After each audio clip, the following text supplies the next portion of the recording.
How's it going, boys? We back. And before we get started, subscribe, like, share. Definitely subscribe. Definitely like. Definitely share. Like I tell you guys, I'm going to keep on telling you guys. I talk about a lot of cool shit. So, help me run my numbers up. And today, first of all, before I go anywhere, I want to apologize. I really try to be consistent, me personally, and YouTube, and in, my personal life. Consistency is key. And I didn't record for 3 days.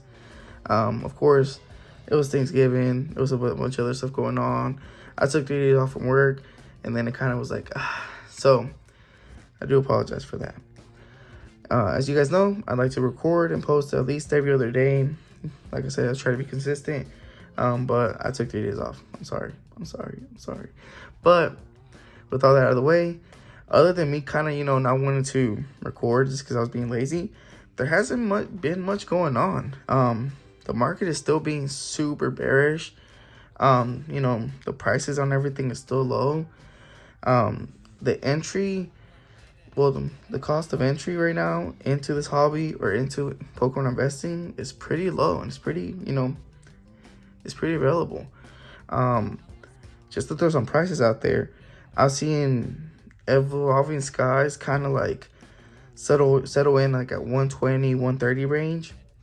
I've seen Fusion Strike around 120, but if you guys haven't noticed this, Fusion Strike is like, even though it's like on its first wave, is like, and even though everybody hates the pull rates and everybody this and all that, they want to talk all this negative stuff about Fusion Strike, is not available. That set flew off the shelves. So as much crap as everybody's talking about it, it still flew off the shelves. So yes, but if you do find it in stock, usually you can find it for about 120. Chillin' Rain did kind of like a miniature, kind of little crash. But I think the only reason it did that crash is because all the online stores that wanted to get rid of it threw that into like their Black Friday deal. The lowest I saw it throughout Black Friday deals or whatever was like at $92, which is, it's fine. I still believe that once it goes out of stock, it's going to immediately go back up to like 110, somewhere around there. Also with this huge flood of Darkness Ablaze, is settled back up like at 120, 130 around there.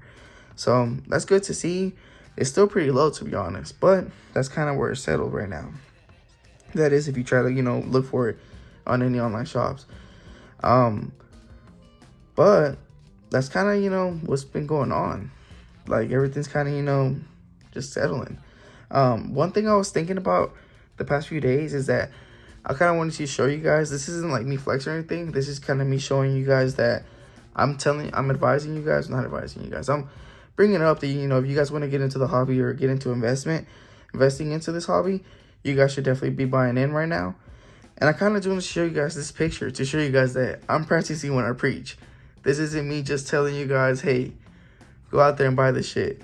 This isn't, this is showing you guys, hey, I'm taking my own advice too, and I'm stocking up right now that the prices are this low. So I kind of want to show you guys this right here. Like I said, not to flex or anything. It's just, kind of showing you guys that I'm practicing what I preach, and basically, I'm listening to my own advice. You know what I'm saying? Not advice. Remember, I'm not an advisor. But with all that being said, one thing I really want to talk about today is Vmaxes. I'm pretty sure you guys have kind of seen, those pull rate pictures or whatever that everybody's been posting.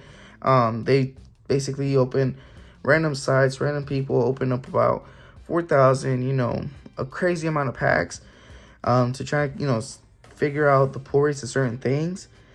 And I've never really taken those, 100%, just because I feel like it's all about luck.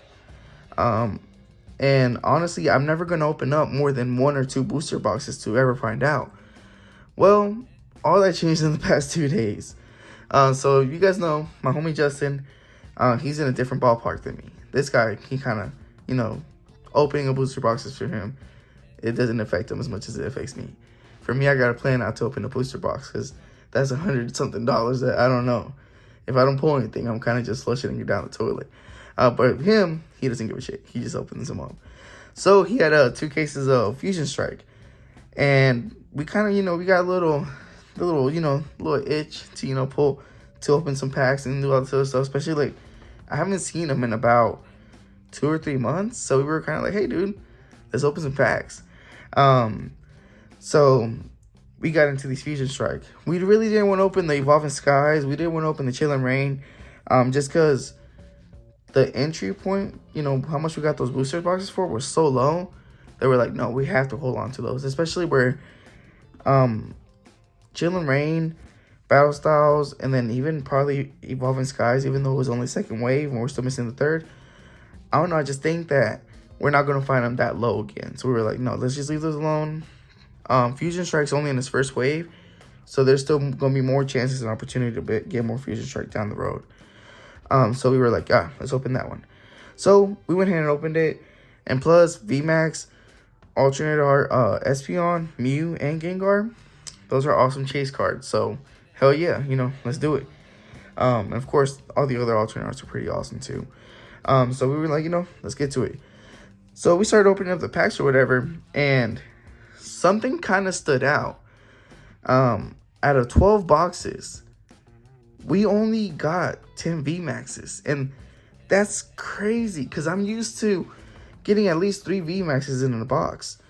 The last time that we weren't getting more than 3 or 4 Vmaxes in a box was when we were opening up, I think, Darkness Ablaze, and we would only get about 1 or 2 Vmaxes in a box.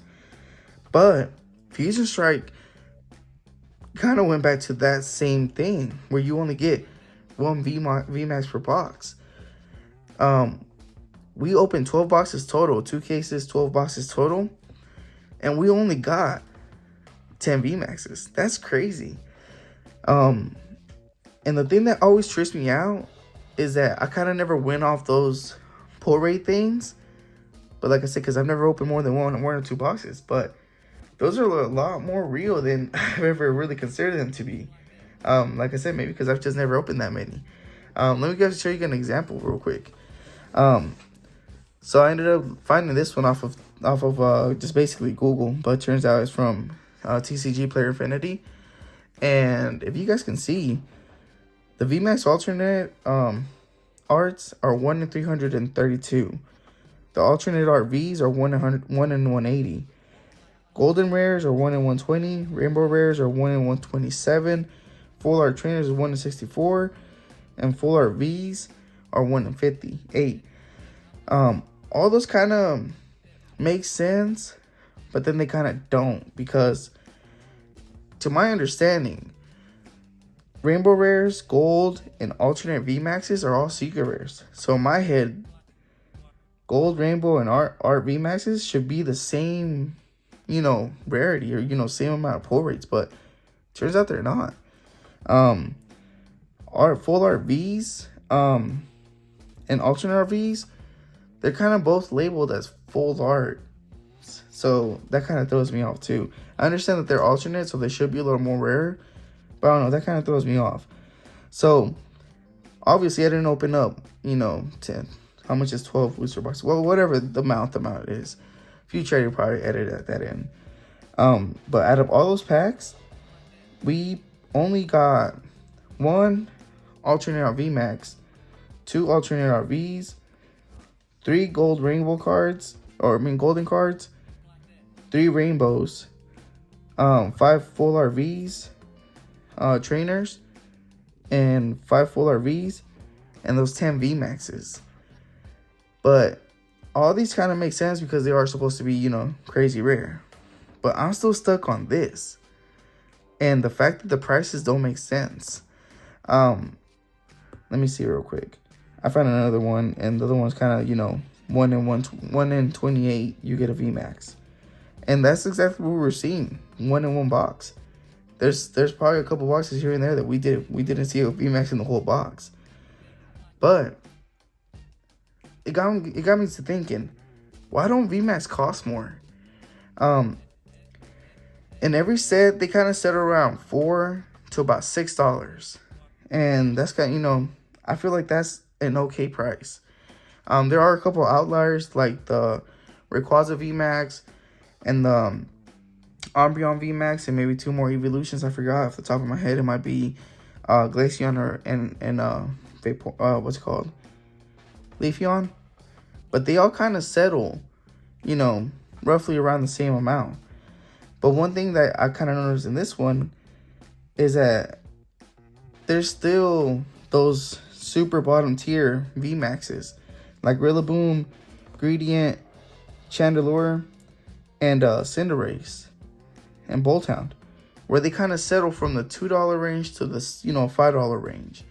And that's still, I don't know, that doesn't, I can't run my brain around that you only get 1 per box, but that's where the prices settle. I'm not saying I want them to be $20 each, but if you're getting 1 per box, why aren't they more expensive? I don't know. Not that I'm ever going to resell my cards, obviously. And obviously, as you know, if you guys know my channel, I like to buy singles, so obviously I want them cheaper. But I don't know, it kind of throws me off that you get 1 per box and they're not more expensive. But, alright, so like I said, the outliers, Inteleon VMAX is about $14, $15. Gengar VMAX is about $20. And Mew VMAX is about $45. Which, that one just still blows my mind that it's $45 for a regular VMAX. It's awesome, but that's like in Charizard range. You know, that Charizard VMAX is about $60, $50 right now. But, you know, Mew's right there. Honestly, like I said, it still throws me off that they're that cheap. I'm not trying to say that I want them to be more expensive, you know, or whatever. However this might, you know, translate to the community. But I definitely want to bring awareness. Hey, guys, we need to put some more respect on these VMAX's name. Especially how hard they are to pull. And especially since right now, I understand these aren't super playable. But VMAXs run the meta until V-Stars come out. And, of course, the couple V-Stars come out that are going to be, you know, even better. But basically, VMAXs run the meta. So that trips me out that they don't, you know, put respect on them like that. Of course, they do to the 2 outliers, like the Gengar and the Mew.